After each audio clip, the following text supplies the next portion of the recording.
broad and specific in terms of what makes a great street, what types of great streets there are, stuff like that. And one of his quotes I thought was really interesting and really speaks to our approach, I think, is that if we can develop and design streets so that they are wonderful, fulfilling places to be, community-building places, attractive for all people, then we will have successfully designed about 1/3 of the city directly. It will have an immense impact on the rest.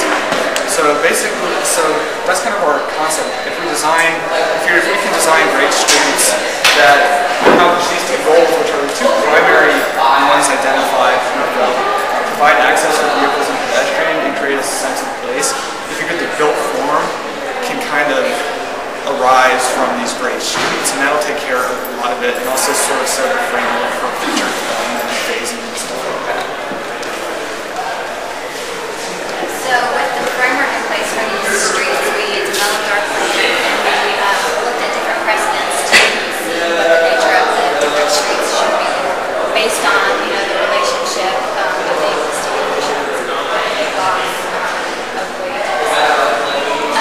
So some of the precedents we looked at, some of the characteristics of the streets were things like Foundry on Madison Road. This is right now just a parking lot, which is really the access and site access that you have to our site right now.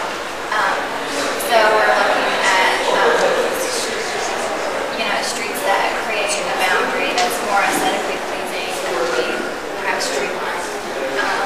We're also, along the same line, looking at landscape. We are keeping two existing buildings for adaptive reuse to right here. So we looked at historic streets like the Main Street in Charlottesville, which have historic details, and also Gasworks Park in Seattle, which kind of has iconic industrial elements. And then we have, as mentioned before, we have a pedestrian-only kind of streets that could be at a smaller scale pedestrian. And then this large kind of commercial boulevard running from north to south, again, connecting Oakley all the way up to the regional that's existing. So just to kind of further walk through our development, these are kind of examples. Again, the pedestrian street, we looked at Las Ramblas in Barcelona, which is at a human scale, dancing or street performing can take place. And then again, the commercial boulevard, we looked at Paris, which is large commercial. And Gasworks, again, just an imagery of the kind of industrial icons of the area. So the plan that we developed, again, we created the streets, and so really the uses off those streets just enhance kind of the character or the nature of the street. So the main boulevard would have, large commercial retail or restaurants, and we also have one of the principles would be attractions and destinations. So we've created an amphitheater here at kind of the end of this street, or more of a view corridor, that could be used for small to medium-sized local venues. And then we also have a cinema up here to the north.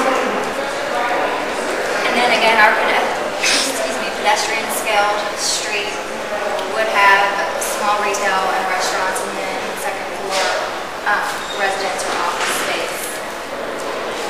And again, we have historic way, which has our adaptive reuse buildings.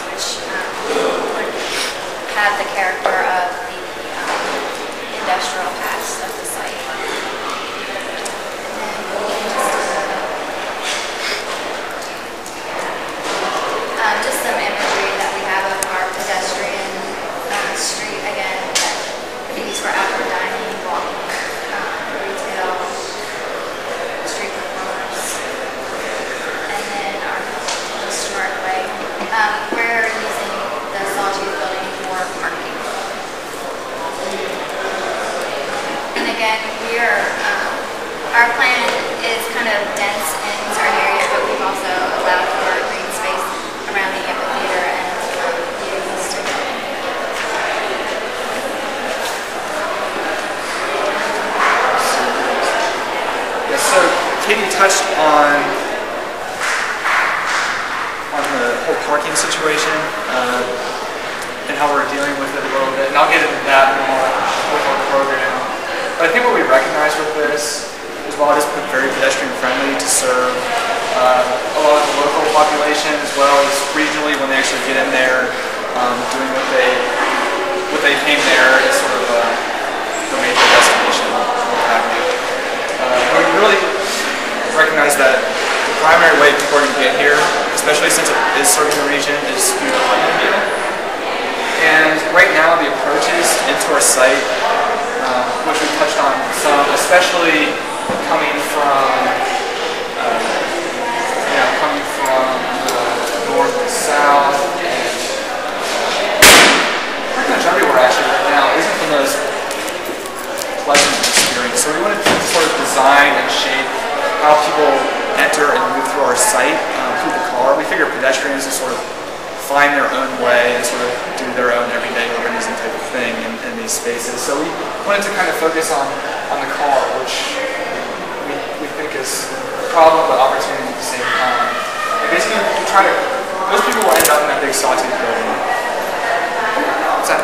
You have a really big... Okay. Sorry, everybody's going to keep hammering you guys. Right, so this part right here is off the Robertson exit that we created. And it is to sort of bring people up, and as they enter this parking structure, which is where most people will park, they get to experience different types of streets, visually and in terms of actually driving through them.